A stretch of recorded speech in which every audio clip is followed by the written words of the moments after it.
নাউনের পূর্বে অবস্থান। প্রিপজিশন মানে আমরা কি জেনেছি বাবা? প্রি মানে কি? পূর্বে। আর পজিশন মানে তো অবস্থান। কার অবস্থান? নাউনের। তাহলে নাউনের পূর্বে যেটা আসে সেটাকে আমরা কি বলি বাবা? প্রিপজিশন। এই যে আমি নাউনটা বড় করে লিখেছি, নাউনটা কিভাবে লিখেছি দেখেন তো বাবা, বড় করে। তাহলে আমরা সাধারণ একটা নিয়ম সবাই জানি যে দুটা নাউন বা দুটা যে কোনো শব্দকে প্রিপজিশন ছাড়া আরবি ভাষা এবং ইংরেজি ভাষাতে কখনো একত্রিত করা যায় না, মিলিয়ে দেওয়া যায় না, বাক্যাংশ গঠন করা যায় না। আচ্ছা, এটা আমরা কিন্তু জেনেছি বাবা যে নাউনের পূর্বে প্রিপজিশন মানে প্রিপজিশন আসে। আমরা বিভিন্ন ধরনের প্রিপজিশন জেনেছি, দেখেছি, তাই না বাবা? এবং নাউনের পূর্বে কি কি আসে, নাউনের আবার দুই তিনটা প্রিপজিশন মিলে কি কি হয়, এগুলো আমরা জেনেছি। বরং আমরা জানবো এখন ভার্ব এবং নাউনের পরে কোন কোন প্রিপজিশন এসে কি কি অর্থ দেয়, এগুলো আমরা আমাদের জানার বাকি আছে। কিন্তু আজকে আমরা একটা জিনিস ক্লিয়ার করব যে একটা ভাষা কিভাবে গঠন হয়, জন্ম হয় কিভাবে, ডিএনএ টেস্ট। আবার ডিএনএর মধ্যে যে জিন থাকে, জিনেটিক প্রবলেম, এটা ইংলিশের জেনেটিক প্রবলেম। ইংলিশে কি প্রবলেম? Genetic problem. জেনেটিক, মেন্ডেলের জেনেটিক তথ্য পড়েছেন আপনারা? পড়েননি, জানেন না। যাই হোক, তো মানুষের ওই যে ডিএনএ নাম শোনেননি? এই ডিএনএর মধ্যে আবার থাকে হচ্ছে জিন। ওই জিনটা মানুষের আচার ব্যবহার, কিভাবে চলবে, কিভাবে হবে, দেখতে কেমন হবে, সে ভদ্র হবে না অভদ্র হবে, ওই জিন সেটা নির্ধারণ করে, যেগুলো পিতামাতার কাছ থেকে পাওয়া যায়, বংশ পরক্রমা। আচ্ছা, এখন তাহলে নাউনের আগে আসে প্রিপজিশন, ভালো কথা। কিন্তু কেটা তো নাউন, এই যে তাকান এখানে, কিন্তু নাউনের আগে এখানে তো প্রিপজিশন দেখতে পাচ্ছি না। এখানে প্রিপজিশন আমরা কোথায় দেখতে পাচ্ছি বাবা? সিন্স। একবারে কোথায়? বাক্যাংশের শুরুতে আমরা দেখতে পাচ্ছি। কোথায় দেখতে পাচ্ছি বাবা? বাক্যাংশের শুরুতে। এই যে আপনারা কথা না বললে তো বুঝানো কষ্টকর হয়ে যাবে, তখন মনে হবে যে বুঝতে পারছেন না। তাহলে এই যে তাকান, এটা কি বাবা? সিন্সটা আমরা জেনেছি প্রিপজিশন, ফর, সিন্স, এগুলো আমরা কি জেনেছি? প্রিপজিশন। তাহলে প্রিপজিশনটা কোথায় আসলো দেখেন তো বাবা, কতগুলোর আগে? এটা তো নাউন, শুরুতে আসলো, বাক্যাংশের শুরুতে মনে হচ্ছে আসলো।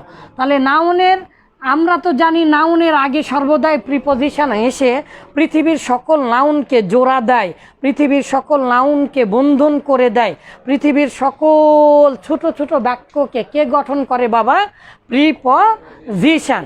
এটা কার আগে আসে বাবা? নাউনের আগে আসে। কিন্তু এখানে আমরা দেখতে পাচ্ছি শুধু নাউনের আগে আসছে ঠিক হয়, এই যে নাউনের আগে আসছে ঠিক হয়, কিন্তু প্রথমে আসছে। কোথায় এসেছে? প্রথমে। সরাসরি যদি নাউনের আগে আসে তাও হবে। যেমন এখানে ফর মানে কি বাবা? ফর মানে জন্য না? এই যে আব্বাজানেরা, ফর মানে কি বাবা বলেন? ফর মানে জন্য। তাহলে ফর রেভলিউশন, ফর সাইলেন্ট। তাহলে ফর রেভলিউশন মানে বিদ্রোহ বা বিপ্লবের জন্য। হবে, অবশ্যই হবে, শুধু নাউনের আগে আসলেও হবে। কিন্তু আসলে ডিএনএটা গঠন হয়েছে কিভাবে, মানে জেনেটিকটা কি ডিএনএর মধ্যে? হ্যাঁ, এইবারে তাহলে আমরা দেখতে পাচ্ছি এরই আগে বাবা অল। তার মানে নাউনের আগে আমরা জানি অ্যাডজেক্টিভ আসতে পারে। নাউনের আগে কি আসতে পারে? এই যে কথা বলে, নাউনের আগে কি আসতে পারে? সবাই বলে নাউনের আগে কি আসতে পারে?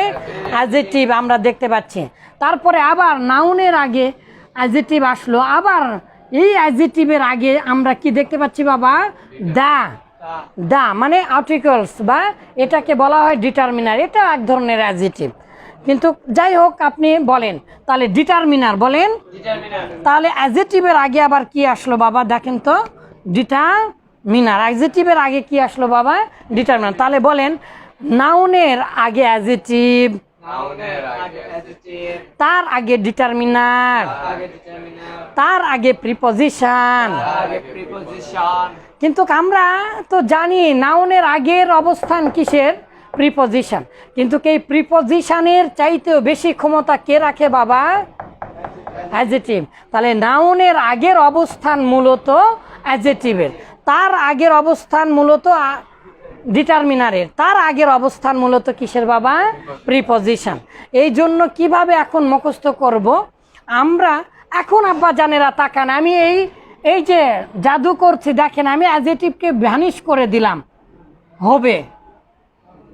অ্যাডজেক্টিভকে ভ্যানিশ করে দিলাম, নো প্রবলেম। আচ্ছা, এখানে কি আছে? রিভলিউশন, তাহলে দ্য রিভলিউশন দিলাম, হবে না বাবা? অবশ্যই হবে, কারণ আমরা জানি নাউনের আগে কি আসে? দ্য আসে। তাহলে যে আবার ডিটারমিনারটা খেয়ে ফেলে দিলাম। এই যে 3 পাতা না কি যেন একটা খেলা আছে না, এভাবে এভাবে ঘুরিয়ে ঘুরিয়ে তারপরে যে দেখে পাওয়া যায় না, ঠিক এইরকম এটা আপনি রাখলেন না, নো প্রবলেম। এটা আপনি রাখলেন না, নো প্রবলেম। আপনি সরাসরি প্রিপজিশন রাখেন, সমস্যা নেই। আবার কিন্তু মনে রাখতে হবে নাউনের আগের অবস্থানগুলো কাদের কাদের। কারণ আমরা গল্পে পেলাম, আমরা তো এতদিন জানি যে নাউনের আগেই প্রিপজিশন, কিন্তু হ্যাঁ বাবা, নাউনের আগেই প্রিপজিশন, কিন্তু তার আগে কিসের অবস্থান? অ্যাডজেক্টিভের। তার আগে আবার কিসের অবস্থান? ডিটারমিনারের। তার আগে আবার কিসের অবস্থান? প্রিপজিশন। এইবারে নাউনের দিকে তাকান বাবা, এই যে দেখেন নাউনটা ভার্বের আগেও আসতে পারে, ভার্বের পরেও আসতে পারে। যদি ভার্বের আগে আসে তাহলে তার নাম কি বাবা? সাবজেক্ট। আর যদি ভার্বের পরে নাউনটা যায় তাহলে তার নাম হবে অবজেক্ট। তাহলে ভার্বের আগে এই নাউনই তো, তাহলে নাউনটা ভার্বের আগেও আসে, ভার্বের পরেও আসে। আর এই নাউনের আগে আবার কি কি আসে?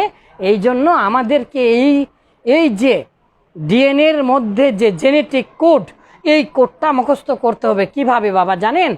এগুলোর আগে এবং পরে, আর ভার্বের আগে এবং পরে, বাক্যের শুরুতে অথবা শেষে অ্যাডভার্ব হচ্ছে। আপনারা শতরঞ্জন খেলা জানেন না হয়তো বা, ওই যে দাবা খেলা, এটা হারাম অবশ্য, দাবা খেলা হারাম, ইচ্ছা করে শিখেছি মানে জানার জন্য। তো মন্ত্রী আছে না, মন্ত্রীর এমন পাওয়ার চতুর্দিকে যেতে পারে। তো এই অ্যাডভার্বটা পৃথিবীর যে কোনো জায়গাতে যেতে পারে বাক্যের শুরুতে, ভার্বের আগে। কিন্তু এই অ্যাডভার্বের জন্মগত অবস্থান কি দিয়েছে বাবা দেখেন তো? ভার্বের আগে, ভার্বের আগে। কিন্তু এই অ্যাডভার্বটা এই প্রিপজিশনেরও আগে আসতে পারে, ভার্বেরও আগে আসতে পারে, তারপরে আবার বাক্যের শেষে যেতে পারে। তাহলে আমরা সবার অবস্থান অলরেডি জেনে গেছি আব্বা জানেরা। শুধু ডিএনএ জানিনি, ডিএনএর মধ্যে যে জেনেটিক কোডগুলো আছে সেগুলো আমরা পর্যন্ত জেনে গেছি, আলহামদুলিল্লাহ। তাহলে আমাদের এভাবে একটু মুখস্থ করতে হবে। এভাবে আমাদের ভার্সিটি রঞ্জু স্যার ছিলেন, হ্যাঁ, তিনি স্বর্ণ পদক পুরস্কার পেয়েছিলেন, আমাদেরকে ইউনাইডে পড়িয়েছিলেন। সেই রঞ্জু স্যার এভাবে মুখস্থ করিয়ে নিয়েছিলেন। বলেন তো, আমিও আপনাদের মুখস্থ করে নিই। এটার মাধ্যমে 3টা জিনিস ক্লিয়ার হবে। যে কোনো অবস্থান, শব্দটা কোন অবস্থানে আছে, যেমন হালাতুর রফে, হালাতুর নাসবি, নসব, জ্বর, জের কেন হচ্ছে আরবি ভাষায়, এইরকমভাবে ইংরেজি ভাষাতে শব্দটা কোন পজিশনে আছে, কোন হালতে আছে, এটা অবশ্যই অবশ্যই নির্ধারণ করতে পারবেন। আর যে কোনো ধরনের শূন্যস্থান পূরণ করতে এটা আপনার প্রয়োজন পড়বে। তাহলে বলেন বিসমিল্লাহ। Determiner plus adjective plus noun, determiner plus adjective plus noun, determiner plus adjective plus noun, determiner plus adjective plus noun, determiner plus adjective plus noun, determiner plus adjective plus noun, determiner plus adjective plus noun, determiner plus adjective plus noun. পড়তে থাকেন, determiner plus adjective plus noun, determiner plus adjective plus noun, determiner plus adjective plus noun, determiner plus adjective plus noun, determiner plus adjective plus noun, determiner plus adjective plus noun, determiner plus adjective plus noun, determiner plus adjective plus noun. এখন যদি আমি নাউনকে বা অ্যাডজেক্টিভকে ভানিশ করে দিই, no problem, অবশ্যই হবে। আমি যদি ডিটারমিনারকে ভানিশ করে দেই, আমি যদি দুটাই ভানিশ করে দেই, সমস্যা নাই, তাহলে প্রিপজিশন আসতে পারে এই রকম। তাহলে সিন্স হতে, শুরু হতে, দ্য, ইন্ডাস্ট্রিয়াল রিভলিউশন, শিল্প বিপ্লবের শুরু হতে। তাহলে শিল্প বিপ্লবের শুরু হতে, তাহলে কিভাবে আমরা এখন এটাকে দেখতে পাচ্ছি? Preposition plus determiner plus adjective plus noun, preposition plus determiner plus adjective plus noun. এটা কেন দরকার বাবা? আমরা এখন এটার কি জানতে পারলাম? অবস্থান। আসলে আমরা জানি নাউনের পূর্বে কি আসে? প্রিপোজিশন আসে, কিন্তু তারও আগে আসতে পারে কে? একেবারে নাউনের সাথে জড়িত থাকে কে? একেবারে ডিএনএ যেমন এরকম করে জড়িত থাকে না, এরকম করে, এইরকম ডিএনএটা জড়িত থাকে এই যে নাউনের সাথেই থাকে মূলত অ্যাডজেক্টিভ, মানে নাউনের আগেই। তার আগে আবার আসে মূলত ডিটারমিনার বা আর্টিকেলস। তার আগে মূলত আসে কি বাবা? প্রিপোজিশন।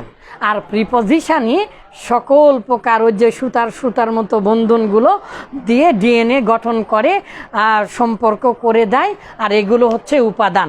তার মানে ডিএনএর যদি উপাদান হয় তাকেই বলে মূলত জেনেটিক।